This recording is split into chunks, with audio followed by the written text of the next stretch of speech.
ప్రియమైన దేవుని వాళ్ళారా, ఈరోజు సువార్తను రాసిన ఆ నలుగురు ఎవరు అనేటువంటిది మనం బైబిల్ నుండి ఆలోచన చేద్దాం. సువార్త అంటే ఏంటో మనందరికీ తెలుసు. యేసుక్రీస్తు వారి మరణ, సమాధి, పునరుద్ధానం.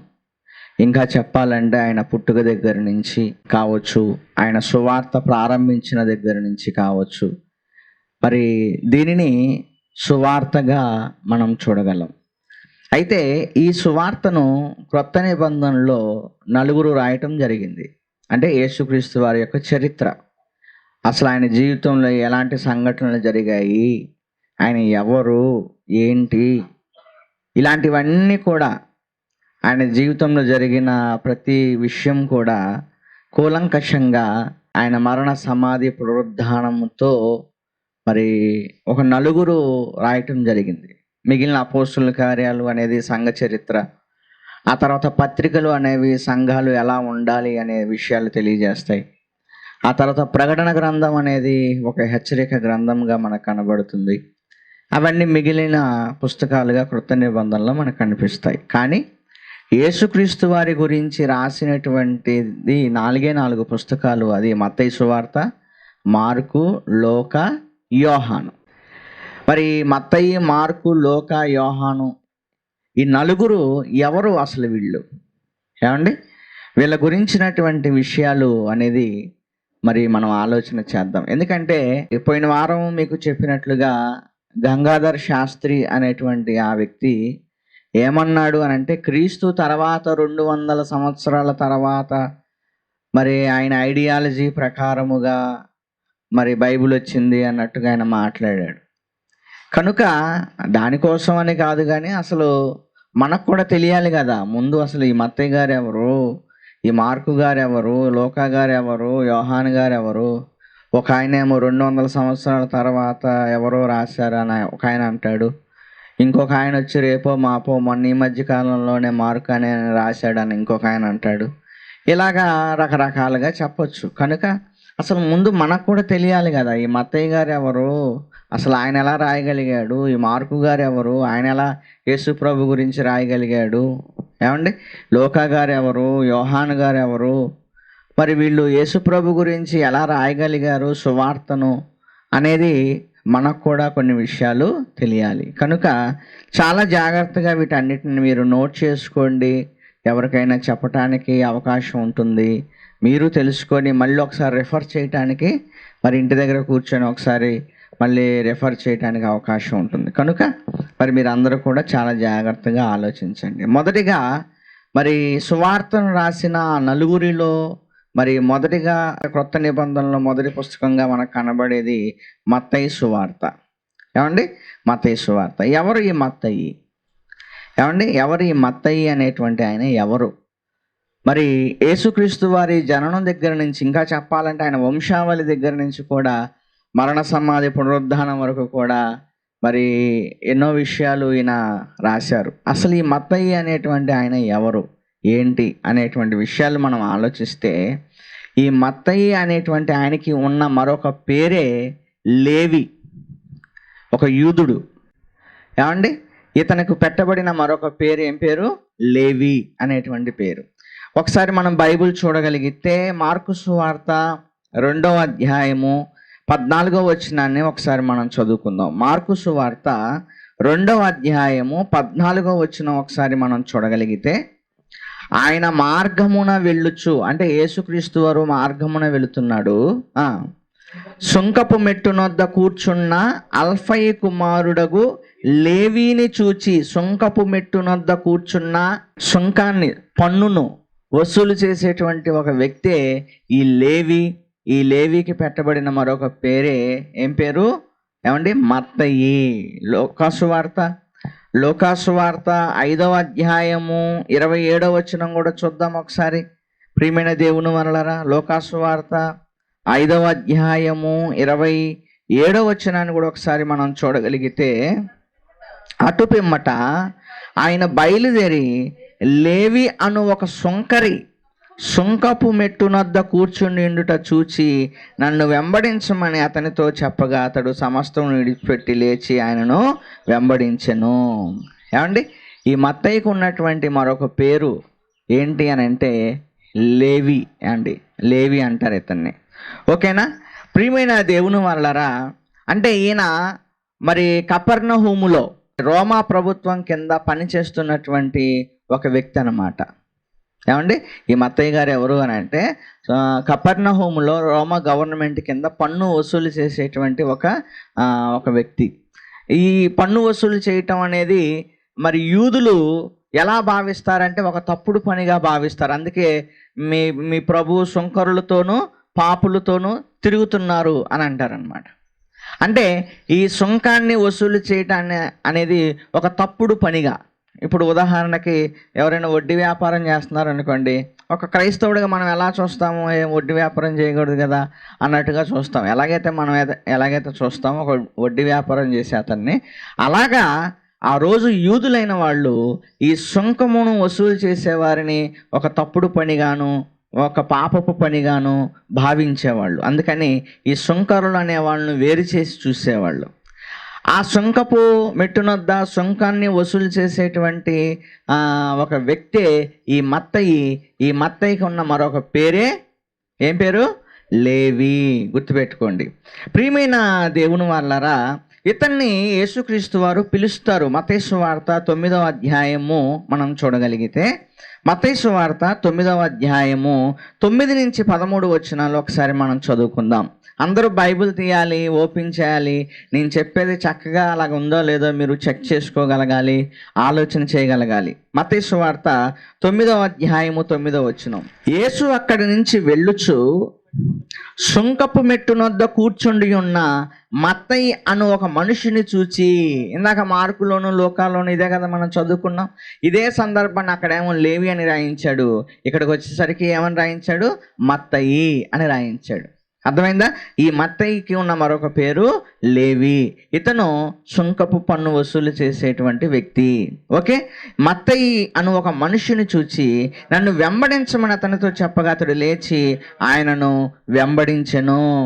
యేసుక్రీస్తు వారిని వెంబడించాడు. అంటే అపోస్తలులలో ఒకడు ఎవరు? ఈ మత్తయి. ఈ మత్తయి ఎవరో కాదు, అపోస్తలుడు ఒకడు. అంతేకాదు, యేసుక్రీస్తు వారి వెంబడి ఉన్నవాడు, యేసుక్రీస్తు వారి సువార్తలోను మరణ సమాధి పునరుద్ధానంలోను సాక్ష్యం ఇవ్వటానికి ఉన్నవాడు అపోస్తలుడైనటువంటి మత్తయి. ఓకేనా?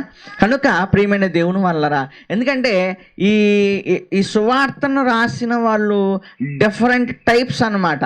అవన్నీ కూడా మీకు అర్థమవుతాయి ఇప్పుడు. కనుక మీరు అందరూ కూడా చాలా జాగ్రత్తగా ఆలోచించండి. ఈ యొక్క మత్తయి అనేటువంటి ఆయన మరి ఒక సుంకపు పన్ను వసూలు చేసేవాడు అనేది మీ మైండ్లో పెట్టుకోవాలా.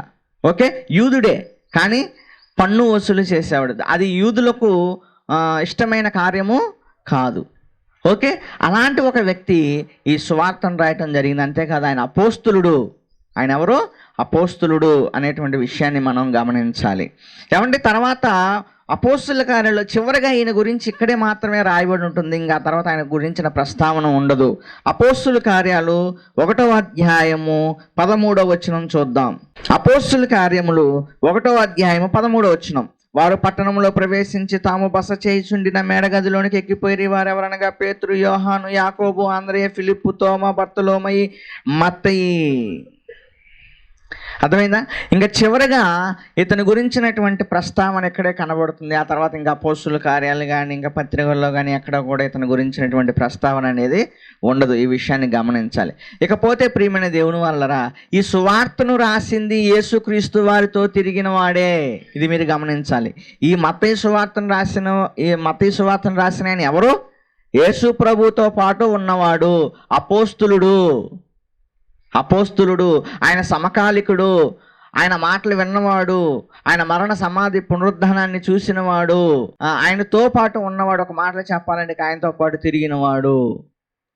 ఇప్పుడు ఆయనతో పాటు తిరిగినవాడు ఆయన గురించి స్పష్టంగా సువార్తను రాశాడు. ఓకేనా? ఇది మత్తయి గారి గురించి. తర్వాత నెక్స్ట్ మనం ఆలోచిస్తే నెక్స్ట్ సువార్త రాసిన మరొక వ్యక్తి ఎవరు అని అంటే మార్కు. నెక్స్ట్ పుస్తకం ఏమండి. ఇకపోతే మత్తయి సువార్త క్రీస్తు శకం 58 నుంచి 68 మధ్య కాలంలో రాయబడింది. మత్తయి సువార్త క్రీస్తు శకం 58 నుండి 68 మధ్య కాలంలో రాయబడింది. క్రీస్తు తర్వాత 200 సంవత్సరాల తర్వాత కాదు, అప్పటికి మత్తయి లేడు. అర్థమైందా? కనుక ప్రియమైన దేవుని వల్లరా ఈ మొదటి శతాబ్దంలోనే మత్తయి సువార్త అనేది రాయబడింది. క్రీస్తు శకం సుమారు 58 నుంచి 68 మధ్య కాలంలో ఇది రాయబడింది. నెక్స్ట్ సువార్తను రాసిన ఆయన ఎవరో కాదు, మార్కు గారు. అసలు ఈయన ఎవరు అనేటువంటి విషయాన్ని మనం ఆలోచన చేద్దాం. ఈ మార్కు గారు ఎవరు అని అంటే యేసుక్రీస్తు శిష్యులలో ఒకడైతే కాదు, అంటే 12 మందిలో సంగతి చెప్తున్నా. ఈ 12 మందిలో ఒకడైతే కాదు ఈ మార్కు అనేటువంటి ఆయన. ఈ మార్కుకున్న మరొక పేరే యోహాను. ఈ మార్కుకున్న మరొక పేరు ఏం పేరు? యోహాను. చూడండి ఒకసారి అపోస్తుల కార్యాలు 12వ అధ్యాయము, అపోస్తుల కార్యాలు 12వ అధ్యాయము 12వ వచనాన్ని ఒకసారి మనం చదువుకుందాం. అపోస్తుల కార్యములు 12వ అధ్యాయము 12వ వచనములో ఒకసారి మార్కు గురించిన ఆయన మారు పేరు గురించినటువంటి ప్రస్తావన ఇందులో ఉంటుంది. 12వ అధ్యాయం 12వ వచనంలో ఇట్లు ఆలోచించుకొని అతడు మార్కు అను మారు పేరు గల యోహాను తల్లి అయిన మరి ఇంటికి వచ్చెను. పేతురు గారి గురించిన ప్రస్తావన ఇది. ఓకేనా? ప్రియమైన దేవుని వాళ్ళరా, అంటే ఇక్కడ మనం ఆలోచిస్తే ఈ మార్కుకున్న మరొక పేరు ఏం పేరు? యోహాను. ఈ మార్కుకున్న మరొక పేరు ఏం పేరు? యోహాన్ అండి. ఏమండి, ఈయన ఎవరో కాదు ప్రియమైన దేవుని వాళ్ళరా. ఈయన గురించి మనం ఆలోచిస్తే మార్కు అను మారు పేరు గల, ఇప్పుడు ఆ యొక్క సంఘటనను పూర్తిగా చదువుదాం మనకు కొంచెం అవగాహన రావటం కోసం. ఏమండి, మళ్ళీ ఒకసారి చదవండి. అపోస్తుల కార్యములు మనం చూడగలిగితే 12వ అధ్యాయము 12వ వచనం, 12వ అధ్యాయము 12వ వచనం. ఇట్లు ఆలోచించుకొని అతడు మార్కు అను మారు పేరు గల యోహాను తల్లి అయిన మరియ ఇంటికి వచ్చెను. ఎవరో? పేతురు గారిని చెరసాల్లో వేయటం, ఆ చెరసాల బద్దలైపోవటం, పేతురు గారు అక్కడి నుంచి వెళ్ళిపోవటం, అక్కడి నుంచి వెళ్ళిన తర్వాత యెరూషలేములో ఉన్నటువంటి మరియా అనేటువంటి ఆమె ఇంటికి వెళ్ళటం. ఆ మరియా ఎవరో కాదు, ఎవరు ఆమె అని అంటే ఈ మార్కు తల్లి. ఎవరామె? మార్కు తల్లి. మార్కు సువార్తను రాసిన మార్కు తల్లి మరియ ఇంటికి పేతురు గారు వెళ్ళారంటే తెలియకుండా వెళ్తాడా? ఆల్రెడీ అక్కడ ఏం జరుగుతుంది? ప్రార్థన జరుగుతుంది. అంటే యెరూషలేములో ఈ మార్కు అను మారు పేరు గల యోహాను తల్లి అయిన మరియ ఇంట్లో ప్రేయర్ జరుగుతుంది అని అంటే అర్థం ఏంటంటే అక్కడ సహవాస కూడిక అనేది జరుగుతుంది. ఇప్పుడు ఒక చిన్న అమ్మాయి పేతురు గారు తలుపు తడుతూ ఉంటే, పేతురు గారి గురించి వాళ్ళందరూ ఏడుస్తూ ప్రార్థన చేస్తూ ఉంటే, ఇక ఒక చిన్న అమ్మాయి, ఇదిగో పేతురు స్వరం నాకు వినబడుతుంది, తలుపు తీయండి అని అంటదనమాట. అదంతా మీకు తెలుసు. ఓకే, అంటే పేతురు స్వరం ఆ చిన్న అమ్మాయి వినగలిగింది అని అంటే పేతురు గారు వాళ్ళందరికీ బాగా పరిచయస్తుడు. అంతే కదండి. ఇప్పుడు బాగా పరిచయం ఉన్న వాళ్ళ గొంతు వెంటనే మనం వినగలుగుతాం.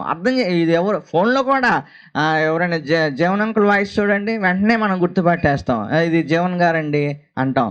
ఏమంటే సంసోన్ గారి వాయిస్ మనకు తెలీదా? ఇన్ని సంవత్సరాల నుంచి వింటున్నాం, ఆయన గొంతు ఎలా ఉంటుంది, ఆయన వాయిస్ ఎలా ఉంటుంది అనేది మనం వెంటనే క్యాచ్ చేయగలుగుతాం. ఇదిగో ఇది గోపాల్ గారిది, ఇదిగో ఇది సంసోన్ గారిది, ఇదిగో ఇది పలానా జీవన్ గారిది అని మనం వెంటనే వాళ్ళ గొంతు, ఇదిగో పలానా ప్రశాంత్ది గొంతు మనం వెంటనే క్యాచ్ చేయగలుగుతాం. అలాగా ఒక పేతురు గారి గొంతు వినగలిగింది అని అంటే ఆల్రెడీ అక్కడ ఉన్న వాళ్ళందరికీ కూడా పేతురు అంటే ఎవరో తెలుసు, పరిచయస్తుడు. అందులో ఆ మార్కు అనేటువంటి ఆయన తల్లి ఇంట్లో ప్రేయర్ జరుగుతుంది అని అంటే అది ఒక సహవాస కూడిక.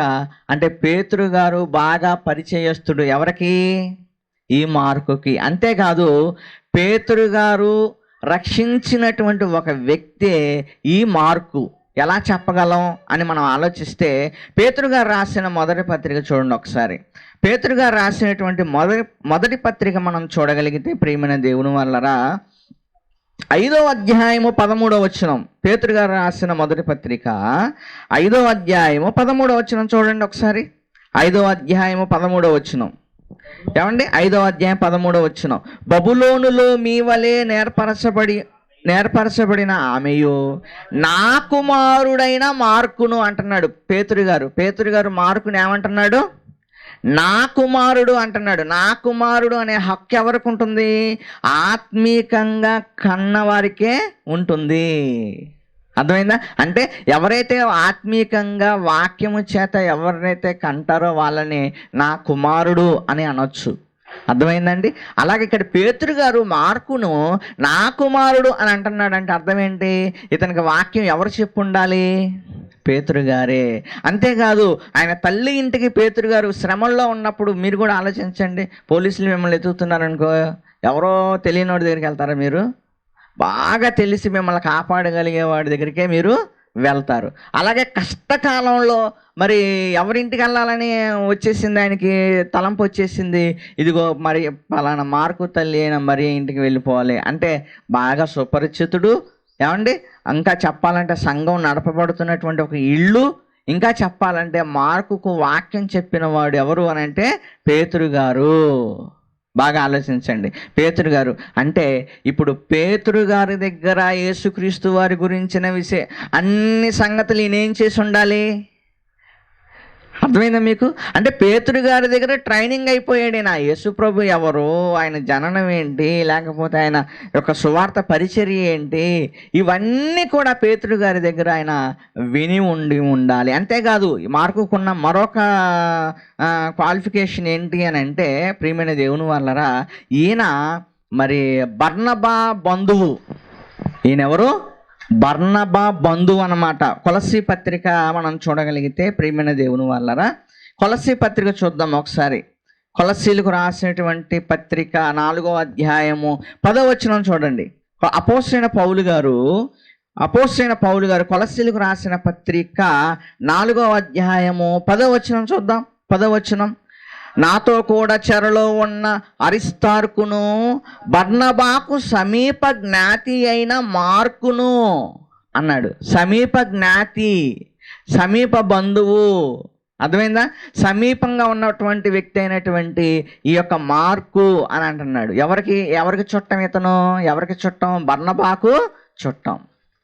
అర్థమైందా? అంటే బర్నబా చుట్టము, పేతురు గారు వాక్యం చెప్పినటువంటి ఒక వ్యక్తి. అంతేకాదు, పౌలు గారితో కూడా ఉన్నవాడు ఈ మార్కు. ఇతని గురించి మనం ఆలోచిస్తే మొట్టమొదటిగా పౌలు బర్నబా మొదటి జర్నీ చేస్తారు, సువార్త ప్రయాణం చేస్తారు మొదటిసారిగా అంతియొక్కయ నుండి. ఆ అంతియొక్కయ నుండి ప్రయాణము చేసేటువంటి ఆ సువార్త ప్రయాణంలో మార్కును కూడా వెంట పెట్టుకొని తీసుకువెళ్తారు. అలా తీసుకెళ్ళక ముందు ఆయన యెరూషలేములో పేతురు గారి దగ్గర కావచ్చు, అపోస్తలుల దగ్గర కావచ్చు ఆయన ఉంటాడు. అక్కడి నుంచి ఈ బర్నబా, ఈ పౌలు గారితో పాటు ఈ మార్కు కూడా అంతియొక్కయకి వస్తాడు. అపోస్తలుల కార్యాలు 12వ అధ్యాయం చూడండి ఒకసారి. అపోస్తలుల కార్యాలు 12వ అధ్యాయము 25వ వచనం చూద్దాం ఒకసారి. అపోస్తలుల కార్యాలు 12వ అధ్యాయం 25వ వచనం ఒకసారి మనం చూడగలిగితే, బర్నబాయు సౌలును తమ పరిచర్య నెరవేర్చిన తర్వాత మార్కును మారుపేరు గల యోహాను వెంట పెట్టుకుని యెరూషలేము నుండి తిరిగి వచ్చిరి. ఎక్కడికి అనంటే అంతియొక్కయకి వచ్చారు. ఎక్కడి నుంచి వచ్చారు అనంటే యెరూషలేము నుండి. ఎవరిని తీసుకుని వచ్చారు? ఈ బర్నబా, ఈ పౌలు గారి ఇద్దరు ఎవరిని తీసుకుని వచ్చారు? ఏమనుంది అక్కడ? మార్కుని వెంట పెట్టుకుని తీసుకొని వస్తారు. అంతేకాదు, ఫస్ట్ జర్నీలో ఇతన్ని తీసుకుని వెళ్తారు. 13వ అధ్యాయం 5వ వచనం చూద్దాం. 13వ అధ్యాయము 5వ వచనం చూడండి ఒకసారి. వారు సలమిలో ఉండగా యూదుల సమాజ మందిరములో దేవుడి వాక్యం ప్రచురించుచుండిరి. యోహాను వారికి ఉపచారము చేయువాడే ఉండెను. యోహాన్ అంటే మళ్ళీ ఇంకెవరు అనుకునేవారు? ఈయనే. ఎవరు? మార్కు. వీళ్ళకి ఏం చేస్తా ఉండేవాడట? పరిచర్య చేసేవాడట, ఉపచారం చేసేవాడట. వారు చూడండి, అంటే వీళ్ళతో పాటు ఫస్ట్ జర్నీలో వెళ్ళాడు ఈయన. ఎందుకు వెళ్ళాడు అని అంటే వీళ్ళకు పరిచర్య చేయటానికి, ఉపచారం చేయటానికి, వీళ్ళు సువార్తకి వెళ్ళినప్పుడు వీళ్ళకి కావలసినవన్నీ సమకూర్చడానికి కావచ్చు. ఏమంటే ఏదైనా సరే ఒక వ్యక్తి సహాయం కావాలి కనుక మరి ఈ పౌలు, బర్నబా అనే వాళ్ళు సువార్తకి వెళ్ళేటప్పుడు ఈ మార్కును కూడా తీసుకొని వెళతారు. అయితే ఇతను మధ్యలో వచ్చేస్తాడు. 13వ వచనం, మధ్యలో వచ్చేస్తాడు. చూడండి, వాళ్ళ జర్నీ అంతా ఉండడు, మధ్యలో వచ్చేస్తారు. తరువాత పౌలును అతనితో కూడా ఉన్నవారును ఓడ ఎక్కి పాపు నుండి బయలుదేరి బయలుదేరి పంపులియాలోనున్న పెర్గేకు వచ్చిరి. అచ్చట యోహాను వారిని విడిచిపెట్టి యెరూషలేముకు తిరిగి వెళ్ళెను. ఎక్కడికి వెళ్ళిపోతాడు ఈయన? ఎక్కడికి వెళ్ళిపోతాడు? యెరూషలేముకి వెళ్ళిపోతాడు. మధ్యలో వీళ్ళని విడిచిపెట్టేసి యెరూషలేముకి వెళ్ళిపోతాడు. యెరూషలేములో ఎవరున్నారు? అపోస్తులు ఉన్నారు. యెరూషలేములో ఎవరున్నారు? అపోస్తులు ఉన్నారు. బహుశా పేతురు గారి దగ్గరికి వెళ్ళటానికి ఇష్టపడి ఉండొచ్చు. అంటే ఇతను మధ్యలో వెళ్ళిపోవటం అనేది ఎవరికి నచ్చలేదు? పౌలు గారికి నచ్చలేదు. అందుకని సెకండ్ జర్నీలో మళ్ళీ బర్నబా ఏమంటాడంటే మార్కును మళ్ళీ తీసుకొని వెళ్దాం అంటాడు. సెకండ్ జర్నీలో మళ్ళీ మార్కును తీసుకెళ్దాం అంటాడు. అక్కడ మళ్ళీ మనల్ని మధ్యలో వదిలిపెట్టి వెళ్ళిపోయిన మార్కును మళ్ళీ ఎందుకు తీసుకురమ్మంటున్నావు నువ్వు అనేసి సెకండ్ జర్నీ కూడా పౌలు బర్నబాలు చేయవలసి ఉండి ఉండగా ఈ మార్కు వలన వాళ్ళిద్దరి మధ్య డిస్కషన్స్ ఏర్పడి ఈ మార్కునేమో బర్నబా తీసుకొని వెళ్తాడు, పౌలేమో శీలను తీసుకొని సెకండ్ జర్నీకి వెళ్ళిపోతారు. ఏమండి, అపోస్తుల కార్యాలు 15వ అధ్యాయము మనం చూడగలిగితే అపోస్తుల కార్యాలు 15వ అధ్యాయము 36వ వచనం చూద్దాం. 36వ వచనం నుంచి నేను చదువుతాను, జాగ్రత్త వినండి. కొన్ని దినములైన తర్వాత ఏ పట్టణంలో ప్రభు వాక్యం ప్రచురపరిచితుమో ఆయా ప్రతి పట్టణంలో ఉన్న సహోదరుల యొద్దకు తిరిగి వెళ్ళి వారు ఎలా ఉన్నారో మనం చూతుమని పౌలు బర్నబాతో అనెను. అప్పుడు మార్కును మారుపేరు గల యోహానును వెంట పెట్టుకుని పోవుటకు బర్నబా ఇష్టపడెను. అయితే పౌలు పంపులియాలో పని కొరకు తమతో కూడా రాక తమ్ముడు విడిచిన వాడిని వెంట పెట్టుకుని పోవుట యుక్తం కాదని తలంచెను. మళ్ళీ రెండో జర్నీలో కూడా మధ్యలో వదిలేసి వెళ్తే ఏం చేస్తావు నువ్వు అని వీళ్ళిద్దరి మధ్య డిస్కషన్ వచ్చింది. వారిలో తీవ్రమైన వాదం కలిగినందున వారు ఒకరిని ఒకడు విడిచి వేరైపోయిరి. బర్నబా మార్కుని వెంట పెట్టుకుని ఓడ ఎక్కి కుప్రకు వెళ్ళెను. బర్నబా ఎవరిని తీసుకుని వెళ్ళిపోయాడు? మార్కును, మేనల్లుని తీసుకుని వెళ్ళిపోయాడు. పౌలు శీలను ఏర్పరచుకుని సహోదరుల చేత ప్రభు కృపకు అప్పగింపబడిన వాడే బయలుదేరి సంఘములను స్థిరపరచుచు సిరియా కిలికియా దేశముల ద్వారా సంచారము చేయుచుండెను. ఈ మార్కు మధ్యలో వెళ్ళిపోయాడనే కొంచెం ఇతనికి కొంచెం మనసు ఇదైపోయి వద్దు వద్దు అంటాడు. కానీ బర్నబా ఏమంటాడు అంటే లేదు ఇతను తీసుకెళ్లాల్సిందే అంటాడు. ఇక అక్కడ కొంచెం డిస్కషన్ వచ్చి ఇద్దరు వేరే అయిపోయి మొత్తానికి అతను సువార్తకి అలా వెళ్ళిపోయాడు, ఇతను సువార్తకి ఇలా వెళ్ళిపోయాడు. అర్థమైందా? అలాగని వాళ్ళు వేరువేరుగా ఏమీ లేరు. మళ్ళీ అర్థమైందా? వేరువేరుగా ఏమి లేరు. మరి ఇది జరిగిన సుమారు 12 సంవత్సరాల తర్వాత, ఈ సంఘటన జరిగిన సుమారు 12 సంవత్సరాల తర్వాత పౌలు అనేటువంటి ఆయన జైల్లో ఉన్నప్పుడు రాసిన పత్రికే కొలస్సీ పత్రిక. పౌలు అనే ఆయన జైల్లో ఉన్నప్పుడు రాసిన పత్రికే కొలస్సీ పత్రిక. ఆ కొలస్సీ పత్రికలో మార్కు గురించి ఆయన ఏమంటున్నాడు? చూడండి, కొలస్సీ పత్రిక 4వ అధ్యాయము, కొలస్సీలకు రాసిన పత్రిక 4వ అధ్యాయము 10వ వచనాన్ని ఒకసారి మనం చూద్దాం. కొలస్సీ పత్రిక 4:10 చూడండి ఒకసారి. ప్రియమైన దేవుని వాళ్ళరా, ఏమంటున్నాడు? నాతో కూడా చెరలో ఉన్న. చూసారా? అంటే మళ్ళీ వీళ్ళు ఒకవేళ వేరైపోయినప్పటికీ 12 సంవత్సరాల తర్వాత, సుమారు 12 సంవత్సరాల తర్వాత ఫస్ట్ టైం పౌలు జైల్లో ఉన్నప్పుడు జైల్లో పౌలుతో పాటు ఎవరున్నారు? మార్కు కూడా ఉన్నాడట. అర్థమైందా? పౌలుతో పాటు మార్కు కూడా జైల్లో అదిగో నాతో పాటు ఉన్నాడు మార్కు అని అంటున్నాడు. ఇంకా ఫిలోమోను పత్రిక 24వ వచనం చూద్దాం. ఫిలోమోను పత్రిక 24వ వచనం చూడండి. 24వ వచనంలో, క్రీస్తు యేసునందు నా తోడి ఖైదీ అయిన ఎపఫ్రా, నా జత పని వారైన మార్కు, అరిస్తార్కు, దేమా, లోక వందనములు చెప్పుచున్నారు. అంటే మార్కు నాతో పాటు ఖైదీ అయిపోయాడు. అంటే ఖైదీగా ఉన్న మరి ఆ టైంలో మరి పౌలుతో పాటు ఎవరు కూడా ఖైదీ అనుభవిస్తున్నారు? మార్కు. బర్నబాతో పాటు వెళ్ళినప్పటికీ మళ్ళీ పౌలు గారితో కలవటము, పౌలు గారితో జైల్లో ఉండటం కూడా జరిగింది. ఇంకా చెప్పాలంటే పౌలు గారి చివరి రోజుల్లో నాకు సహాయకుడుగా మార్కు కావాలి అని కోరుకుంటాడు. తిమోతికి రాసిన 2వ పత్రిక. ఈ తిమోతికి రాసిన 2వ పత్రిక పౌలు గారు చివరి రోజుల్లో రాసినటువంటి పత్రిక ఇది. తిమోతికి రాసిన 2వ పత్రిక అనేది పౌలు గారి చివరి రోజుల్లో రాసిన పత్రిక కనుక అందులో ఏమని రాయబడింది? 4వ అధ్యాయం 11వ వచనంలో, లోకా మాత్రమే నా యొద్ద ఉన్నాడు, మార్కును వెంటబెట్టుకొని రమ్ము. ఎవరిని వెంటబెట్టుకొని రమ్మన్నాడు? తిమోతిని. మార్కును వెంటబెట్టుకొని రమ్ము, అతడు పరిచారము నిమిత్తము నాకు ప్రయోజనకరమైన వాడు. అతను ఎలాంటి వాడు? నాకు పరిచారము నిమిత్తము అతను ప్రయోజనకరమైన వాడు. అంటే మార్కుకున్న క్వాలిటీస్ ఏంటి? పేతురు గారి దగ్గర వాక్యం నేర్చుకున్నాడు, అతని ఇంట్లోనే ఒక సంఘం నడిచింది, పేతురు గారితో ఎక్కువగా సంబంధం ఉంది, అంటే ఎక్కువగా అతని దగ్గర వాక్యం నేర్చుకున్నారు. తర్వాత బర్నబా అనేటువంటి ఆయన ఇతని బంధువు. అంతేకాదు పౌలుతో పాటు జర్నీ చేసిన వాడు, ఇంకా చెప్పాలంటే పౌలుతో పాటు జైల్లో ఉన్నవాడు, పౌలు గారితో పాటు జైల్లో ఉన్నవాడు, పౌలు పరిచారం కోసం ఎక్కువగా కోరుకున్నవాడే ఈ మార్కు రాసిన సువార్తే 2వ సువార్తగా మనకు బైబిల్లో కనిపిస్తుంది, రెండవ పుస్తకంగా. అర్థమైందా? మార్కు ఎవరు అనేది మీకు చెప్పాను, మత్తయి ఎవరు అనేది మీకు తెలియజేశాను. మత్తయి ఎవరు? యూదుడు. మత్తయి ఎవరు? అపోస్తలుడు. మత్తయి ఎవరు?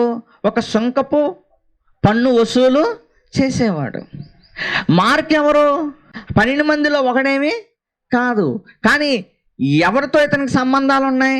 పేతురు గారితో, బర్నబాతో, పౌలు గారితో ఇతనికి సంబంధాలు ఉన్నాయి. వాళ్ళందరి దగ్గర నేర్చుకున్న విషయాలే మార్కు సువార్తగా పరిశుద్ధాత్మ ప్రేరణతో ఆయన రాయటం జరిగింది. ఓకే. సువార్తను రాసిన మరొక వ్యక్తి లూకా గారు. ఎవరు ఈ లూకా గారు అని మనం ఆలోచిస్తే, ఈ లూకా గారు ఎవరు అని మనం ఆలోచిస్తే, ప్రియమైన దేవుని వల్లరా, ఈయన ఒక వైద్యుడైన లూకా అని పౌలు గారు సంబోధిస్తారు. అర్థమైందా? ఈయన ఒక డాక్టర్. ఏమండి? సువార్తను రాసిన వారిలో ఒక డాక్టర్ ఉన్నాడు, సువార్తను రాసిన వారిలో ఒక సుంకపు పన్ను వసూలు చేసే అతను ఉన్నాడు. ఏమండి? అలాగే ప్రియమైన దేవుని వల్లరా, ఈ లూకా గారి గురించి మనం గిన ఆలోచన చేయగలిగితే, కొలస్సీ పత్రిక 4:14 చూద్దాం ఒకసారి. ప్రియమైన దేవుని వల్లరా, కొలస్సీలకు రాసిన పత్రిక 4:14 చూడండి. కొలస్సీలకు పత్రిక 4:14. లూకా అను ప్రియుడైన వైద్యుడు. ఇతను ఎవరు? ఒక డాక్టర్. అర్థమైందా? ఇతను ఒక డాక్టర్. ఏమండి? ఇతను వైద్యుడు. లూకా. ఎవరి లూకా? ఏమండి? ఎవరైనా అని మనం ఆలోచిస్తే, ఇతను ఎలా రాయగలిగాడు సువార్తను అని కానీ మనం ఆలోచిస్తే, ప్రియమైన దేవుని వల్లరా, ఏమండి, లూకా సువార్త 1వ అధ్యాయము 1వ వచనాన్ని ఒకసారి మనం చదువుకుందాం. లూకా సువార్త 1వ అధ్యాయము. ఈయన 2 పుస్తకాలు రాస్తారు. ఒకటి లూకా సువార్త, రెండోది అపోస్తుల కార్యాలు. ఈ అపోస్తుల కార్యాలు కానీ లూకా సువార్తను కానీ మరి లూకా గారే రాశారు అనటానికి ప్రారంభ శతాబ్దంలో చరిత్రకారులు అందరూ కూడా అంగీకరించారు. అలాగే మార్కు సువార్త విషయంలో కూడా. ఏమండి? లూకా సువార్త 1వ అధ్యాయం 1వ వచనం చూడండి. ఘనత వహించిన థెయోఫిలా. అంటే ఎవరికి రాస్తున్నాడు దీనిని? ఒక థెయోఫిలా అనేటువంటి ఆయనకి రాస్తున్నాడు. థెయోఫిలా అంటే అర్థం ఏంటంటే దేవుణ్ణి ప్రేమించువాడు అని అర్థం. ఆ థెయోఫిలా అనే పదానికి ఉన్న అర్థం ఏంటి అని అంటే దేవుణ్ణి ప్రేమించువాడు అని అర్థం. ఓకేనా? ప్రియమైన దేవుని వల్లరా, అలాగే అపోస్తుల కార్యాలు 1వ అధ్యాయము 1వ వచనం చూడండి. అపోస్తుల కార్యాలు 1వ అధ్యాయము 1వ వచనం చూడండి. 1వ అధ్యాయం 1వ వచనం. ఏమండి? ఓ థియోఫిలా అనుంది చూడండి. ఓ థియోఫిలా అనుంది. అంటే ప్రియమైన దేవుని వల్లరా, ఈ థియోఫిలా అనేటువంటి అతనికి లూకా గారు సువార్తను రాశాడు, ప్లస్ ఈ అపోస్తుల కార్యాలను కూడా రాశాడు. థియోఫిలా అంటే దేవుణ్ణి ప్రేమించేవాడు అని అర్థం. కానీ లూకా సువార్తలో ఏముందో తెలుసా? ఘనత వహించిన థియోఫిలా అని ఉంది. ఘనత వహించిన థియోఫిలా. ఈ పదాన్ని ఎవరికి ఉపయోగిస్తారు? ఏమండి? ఎవరిని పడితే వాళ్ళని డాక్టర్ అంటారా? వైద్యం నేర్చుకున్న వ్యక్తిని డాక్టర్ అంటారు. అదే విధముగా పిహెచ్డి చేస్తారు చూసారా, వాళ్ళని కూడా ఏమంటారు? డాక్టర్ అంటారు. అంతేగాని 10th క్లాస్ వాడిని డాక్టర్ అని, ఇంటర్మీడియట్ వాడిని డాక్టర్ అని అంటారా?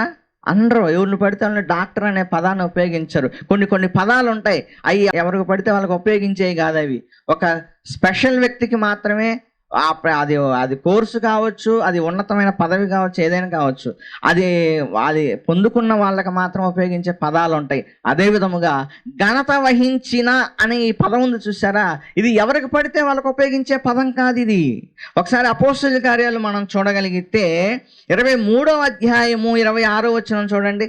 అపోస్తలుల కార్యములు 23వ అధ్యాయము 26వ వచనం, 23వ అధ్యాయం 26వ వచనం చూద్దాం ఒకసారి.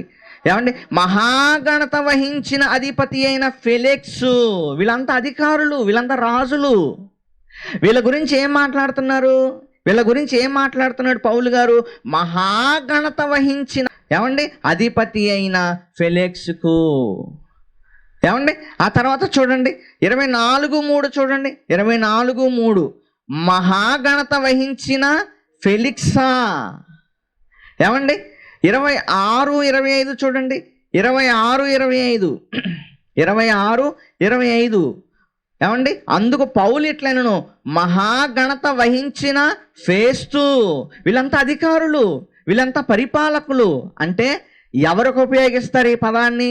మహాగణత వహించిన, ఘనత వహించిన అనే పదాలు ఎవరికి ఉపయోగిస్తారు? ఏమంటే సార్వభౌములకు ఉపయోగిస్తారు, పరిపాలకులకు ఉపయోగిస్తారు, అధికారులకు ఉపయోగిస్తారు. అంటే థియోఫిలా ఏమై ఉండాలి? ఎవరో ఒక అధికారి అయి ఉండాలి. అర్థమైందా? ఎవరో ఒక పరిపాలకుడై ఉండాలి. అంటే ఆ పరిపాలకుడుకు ఈ సువార్తను, అలాగే అపోస్తుల కార్యాలను ఈ రెండింటిని రాసి పంపిస్తున్నాడంటే అర్థం ఏంటి? ఆయన అగ్రీ అవ్వాలి, ఆయన అంగీకారం పొందుకోవాలి అని. ఇప్పుడు మనం ఇల్లు కట్టుకోవాలనుకోండి, లేదన్నా ఒక పని చేయాలనుకోండి, మనకు అధికారులు ఏం చేయాలి? మనకి ఒక పర్మిషన్ అనేది ఇవ్వాలి. ఏదైనా సరే అధికారులు మనకు పర్మిషన్ ఇవ్వాలి. అప్పుడు ఇప్పుడు మనం మీటింగ్ పెట్టుకున్నాం, పోలీస్ పర్మిషన్ తీసుకుంటాము, వాళ్ళ పర్మిషన్, వీళ్ళ పర్మిషన్లు తీసుకుంటాం. ఎందుకు తీసుకుంటాం మనం? ఇదిగో అధికారులకు ఇంటిమేషన్ ఇవ్వాలి, ఇదిగో పలానా చోట మేము పలానా కార్యక్రమం చేసుకుంటున్నాము. అర్థమైందా? ఏదైనా సరే అధికారులకు ఇంటిమేషన్ ఇవ్వాలి. అలాగే ఒక లోకా గారు అధికారి అయినటువంటి థియోఫిలాకి ఎందుకు ఇంటిమేషన్ ఇస్తున్నాడు? యేసుక్రీస్తు వారి గురించి సువార్తను రాసి ఎందుకు పంపిస్తున్నాడు? అపోస్తలుల కార్యాలను రాసి ఎందుకు పంపిస్తున్నాడు? ఆయన ఏదో అగ్రీ చేయాలి దాన్ని. అర్థమైందా? ఆయన అగ్రీ చేయాలి కనుక ఒక అధికారికి పంపిస్తున్నాడు అన్నప్పుడు ఆయన ఎలా రాశాడో కూడా చెప్పాడు అక్కడ. లూకాసు వార్త ఒకసారి చూడండి. ఒకసారి లూకాసు వార్త 1వ అధ్యాయము మనం చూడగలిగితే, లూకాసు వార్త 1వ అధ్యాయము 1, 2, 4 వచనాలు ఒకసారి మనం చూద్దాం. ఏమండి, ఘనత వహించిన థియోఫిలా ఆరంభము నుండి కన్నులారా చూచి, ఆరంభము నుండి కన్నులారా చూచారు. నేను ఈ సంగతులు నీకు రాస్తున్నానే, ఇవేదో నా కలలో వచ్చినవో నేను ఊహించినవో కాదు.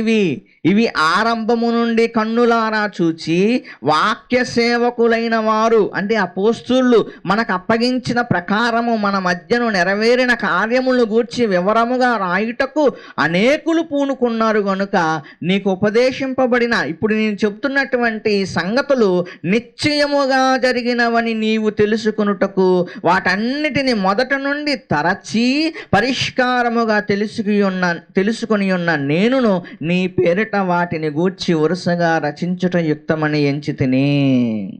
నేనేం చేస్తున్నాను? వరుసగా రాస్తున్నాను. అందుకే చూడండి లూకాసు వార్త. ఏమండి, మరి వంశావళి దగ్గర నుంచి, అలాగే ఆయన పుట్టుక దగ్గర నుంచి ఉంటుందన్నమాట. యేసుక్రీస్తు వారి పుట్టుక దగ్గర నుంచి కూడా మరి లైన్గా మరి రాయటం అనేది జరుగుతుంది. అంటే ప్రియమైన దేవుని వల్లరా, ఈ లోక అనేటువంటి ఆయన పౌలు గారితో తిరిగినటువంటి వ్యక్తి. పౌలు గారు చాలా సందర్భాల్లో లోక గారి గురించినటువంటి ప్రస్తావన తీసుకువస్తారు. ఇంకా చెప్పాలంటే లోక అనేటువంటి ఆయన ఒక అన్య జాతికి చెందినవాడు. అర్థమైందండి? ఈ లోక అనేటువంటి ఆయన ఒక అన్య జాతికి చెందినవాడు. ఎలా చెప్పగలవండి అని మీరు అంటారా? కొలస్సీలకు రాసిన పత్రిక చూడండి ఒకసారి.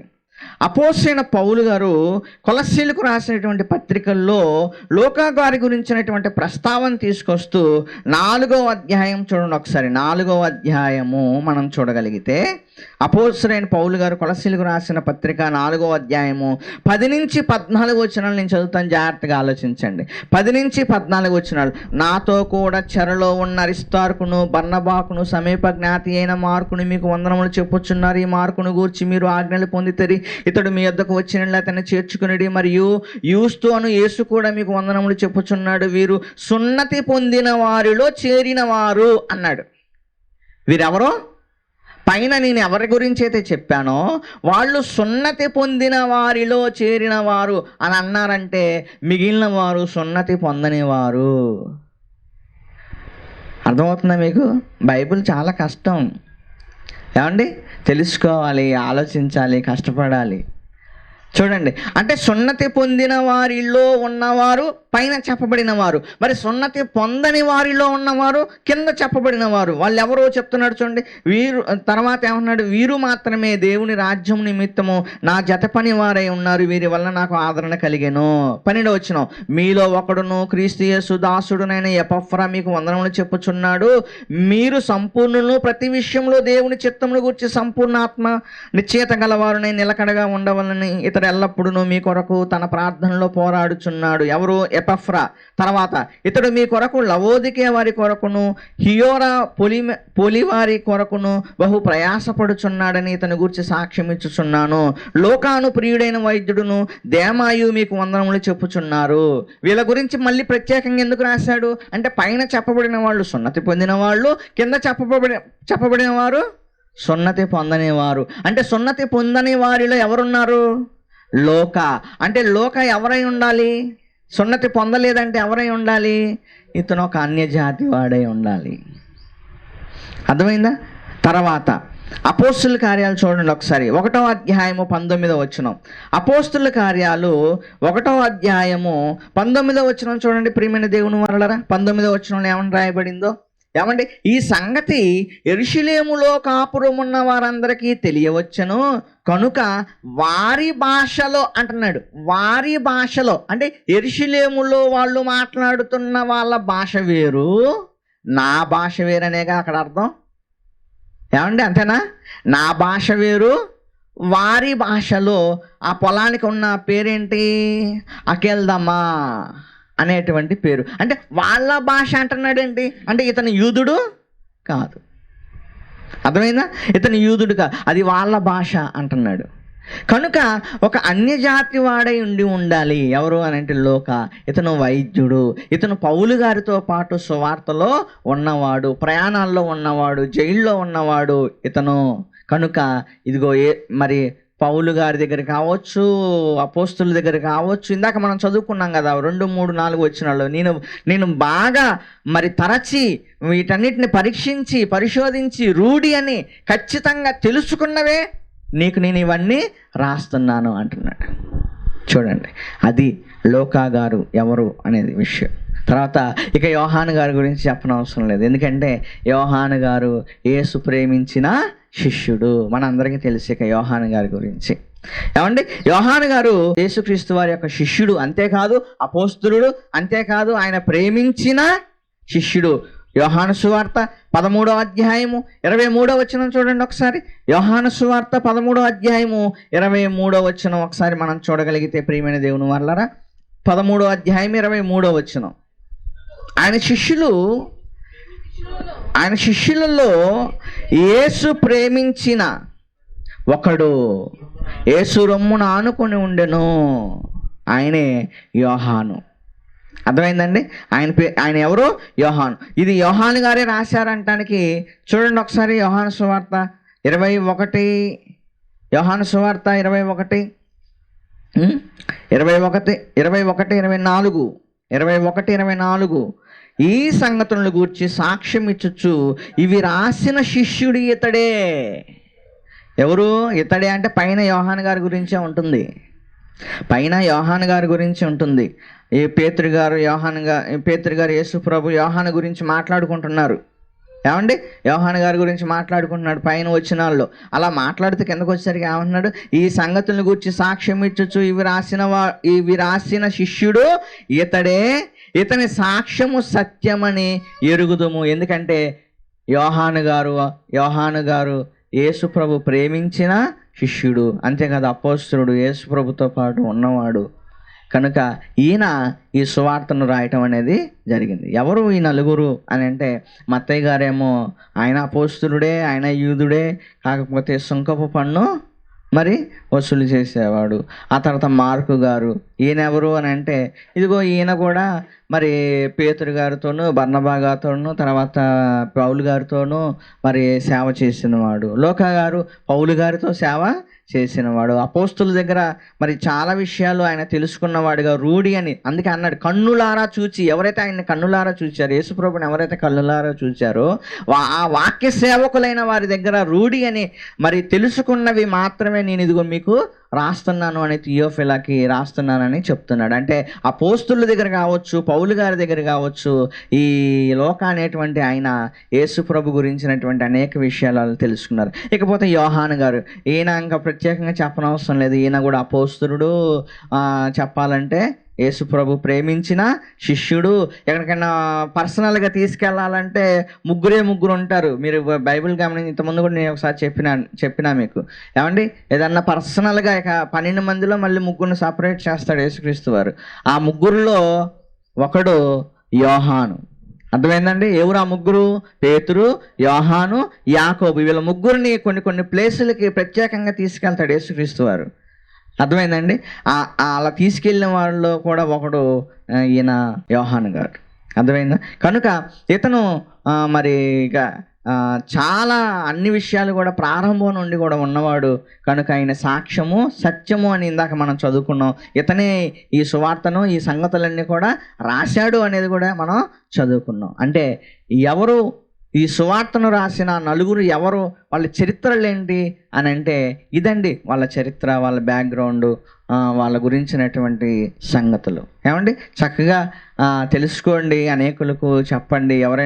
ఎవరో రాశారు అంటే నమ్మకండి. ఇదిగో ఆయనతో పాటు తిరిగిన వాళ్ళు, ఆయన సమకాలికులు, లేకపోతే ఆయన తిరిగి వెళ్ళిపోయిన తర్వాత అపోస్తులతో సేవ చేసిన వాళ్ళు రాశారు యేసు ప్రభు చరిత్రను. అంతేగాని ఎవరు పడితే వాళ్ళు, అనామకులు, ఆయనతో సంబంధం లేని వాళ్ళు రాయలా. అర్థమైందా? కనుక ప్రియమైన దేవుని వాళ్ళరా, మరి సువార్తను రాసిన ఆ నలుగురు ఎవరు అని అంటే వీళ్ళు, ఆ నలుగురు వాళ్ళ చరిత్రలు ఇవి. ఓకే, ప్రార్థన చేసుకుందాం.